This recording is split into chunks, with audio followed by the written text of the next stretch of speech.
almost everyone here has gone to a job interview. When you go to a job interview, you usually have some idea of the questions that they're going to ask you, but you know that there are two specific questions they're going to ask you. What are your strengths? And that's the one you're ready for because you've gone there to brag about yourself because you want the job, right? And the other one is, well, sometimes they ask it in a funny way. I always go to a job where they say, what are your strengths and what are your growing edges? What they mean is, what are your weaknesses? And this is the best, because when you ask this in an interview, you always get the same kinds of answers. There's kind of this like, kind of sitting back and thinking, and then you always hear an answer like this. Sometimes I just work too hard. I'm too committed. I have a hard time stopping. People love to say that kind of thing in a job interview because they want the job. But what would happen if we were honest? You go to a job interview and you're honest. What are your strengths? Well, I do this. Okay. Now, what are your weaknesses? Well, I'm unfocused most days from 1 to 3. I'm super tired after lunch, right? Or what if it was like, I get a lot of personal email, and it's hard for me to do that at night because I'm tired from being at work, so I answer it all when I'm here. Or how about this? I'm dedicated, but I'm really dedicated to the things I'm doing when I'm not here. So if you search in my browser history, you're going to find a lot of searches on Orbitz, hotels.com, and restaurants.com. But I'm just telling you right now so you'll know. If we were really honest about it, we probably would say these kinds of things, but none of us would do that, would we? Except in our passage, we have Peter, who didn't really know he was being interviewed for a job, but Jesus came to him, and he was sort of interviewing him for this job. And the first thing Peter does is he lays out all of his weaknesses and how he couldn't be a person whom God was calling. But yet, Jesus called him, gave him a new job anyway. As we read this passage, I think we see something that's true about ourselves, something that's true about God, and something that's true about who Jesus is. When we read this passage, we discover that we're kind of in the middle of this building narrative about Jesus' life. In chapter 4, if you remember 2 weeks ago, we looked at Jesus when he was in Nazareth, and he went to his hometown, and if you remember what happened, Jesus had been performing miracles and healing people, and he was asking people, or the people were asking him to stay because they saw Jesus as one of their own, and they wanted him to use their power for his benefit. And when he pointed out to him that he didn't come just for them, but he came for the sake of the world, and he wanted them not to be first in being served, but first in service, they got so angry they wanted to kill him. And then Jesus moved on from Nazareth, and then at the end of chapter 4, he went to a city by the side of the lake. He went to Capernaum, and when he was at Capernaum, it said that he went to Simon's house, so he knew Simon, and he healed his mother. And at the end of that passage, we find out that Jesus had been teaching and healing in Capernaum, and then the people of Capernaum tried to get him again to stay. They saw Jesus' power, they saw his authority, and they wanted to keep it for themselves, but Jesus kept moving on. And now in this passage, we see the opposite reaction to Jesus. An additional misunderstanding. There are some people who believe that Jesus came just for them. There are other people who believe that Jesus couldn't have come for someone like them. And that's Peter's, or Simon's, situation. Jesus is preaching by the side of the lake. It's Gennesaret in Luke, but in the other Gospels, it's the Sea of Galilee. It's the same place. And it says that the crowd was pressing in on him. So it says that Jesus looked over and he saw two boats and he got in one of them. Now, this is something important about Jesus. Jesus did not ask Simon if he could get in his boat. He just did it. I think many times we have this idea, this false idea, that God acts only when we ask. And that when we ask in the right way, that God will do something and Jesus will do something. But the scriptures tell us again and again that God acts and Jesus invites himself into our situation without us having to beg him to come.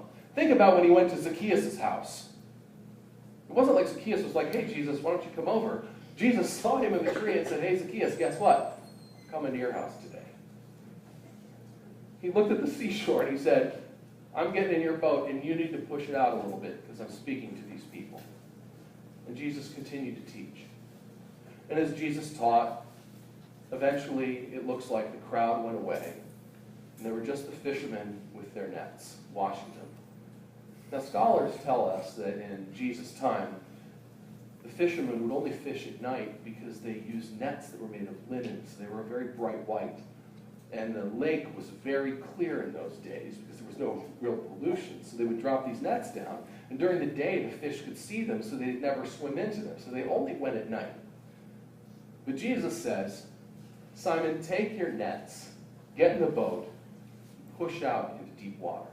Now the passage tells us that Peter thought that Jesus was kind of crazy. It tells us, he's like, look, we've been fishing all night. We haven't caught a thing. Notice what Peter says. But because you have asked us, we'll go. Peter had this respect and trust in Jesus. And he went and he put down his nets, even though we can be fairly certain that deep down, Simon believed he was wasting his time. So he put down the nets.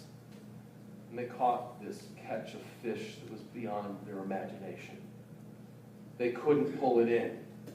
So they called their partners from the shore, and they brought their boat. And as they got these fish in, they filled Peter's boat, and then they filled the other boat. And the boats were so heavy laden with fish, it's like they were sinking. And it said that everyone was amazed at what had happened. But then there's Peter, and Peter's response.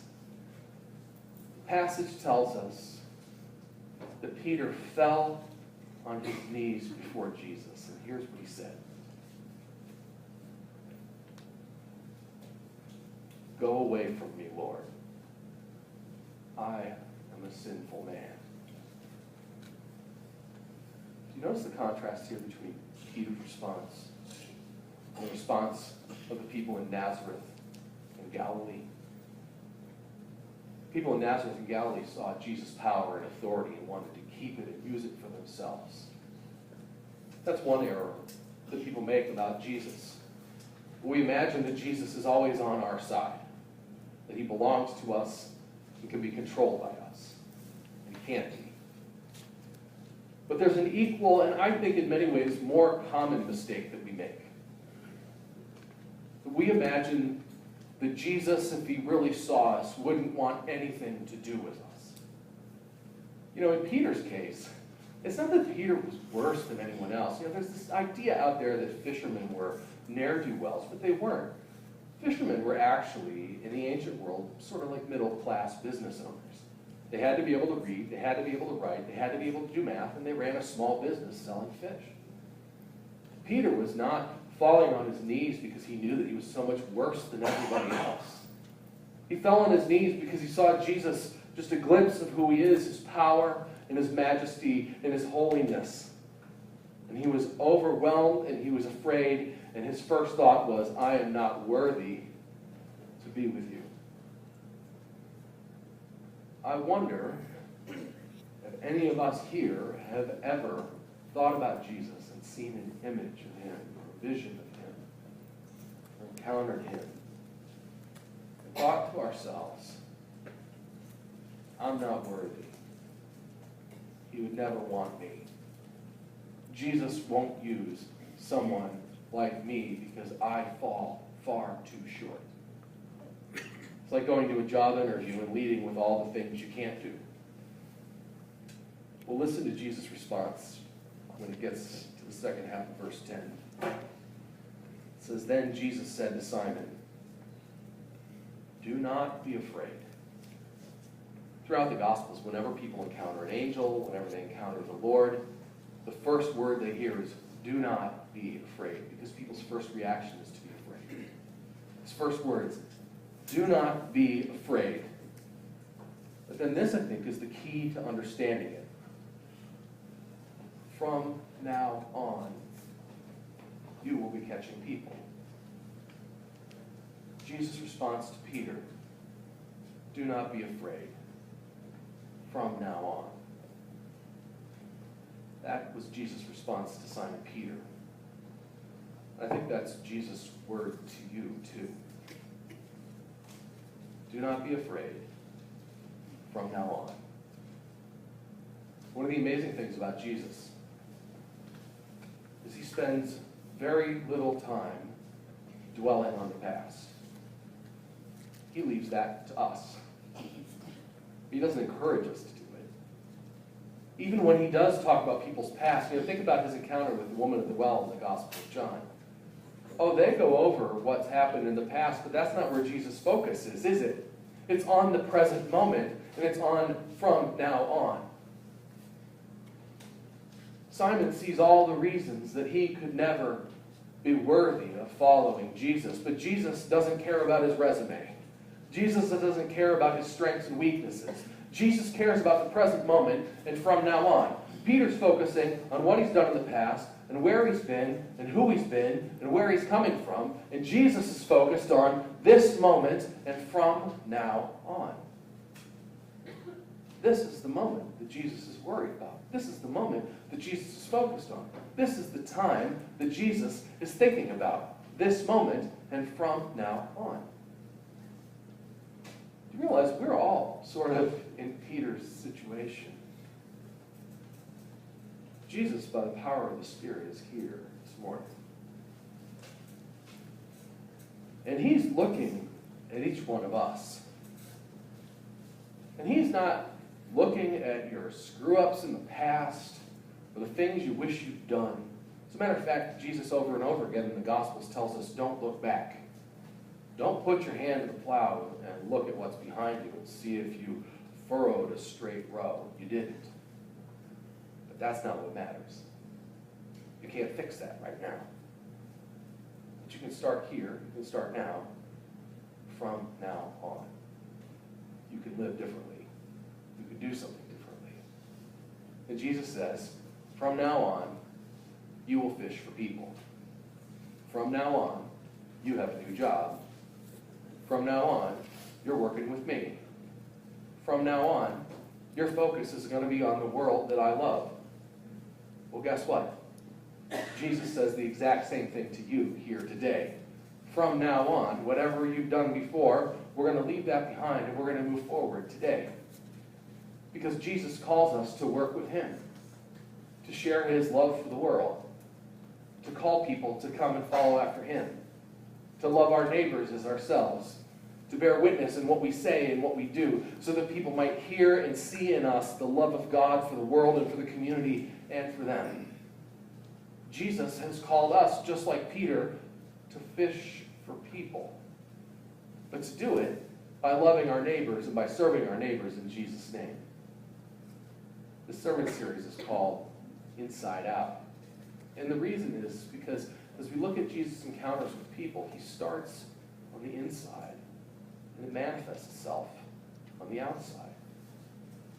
The reason that we're doing The Church Has Left the Building on November 13th is because we believe that God calls us as followers of Jesus Christ to love and serve our neighbors, and to do it in very real and very concrete ways.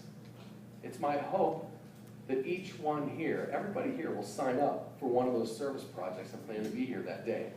Because it's a day for us to live out our faith and then to come back and to celebrate what God has done and is doing in us. But it's not intended to be an end point. It's actually intended to be a launch point. That we would see how each one of us is called by God to be a fisherman or a fisherwoman for people. You know what? You might look at yourself, look at your past, and look at where you've been and think, I don't know that Jesus would want someone like me. But the scriptures tell us again and again that Jesus isn't looking at that. He's looking at you in this moment. And he's saying, follow me.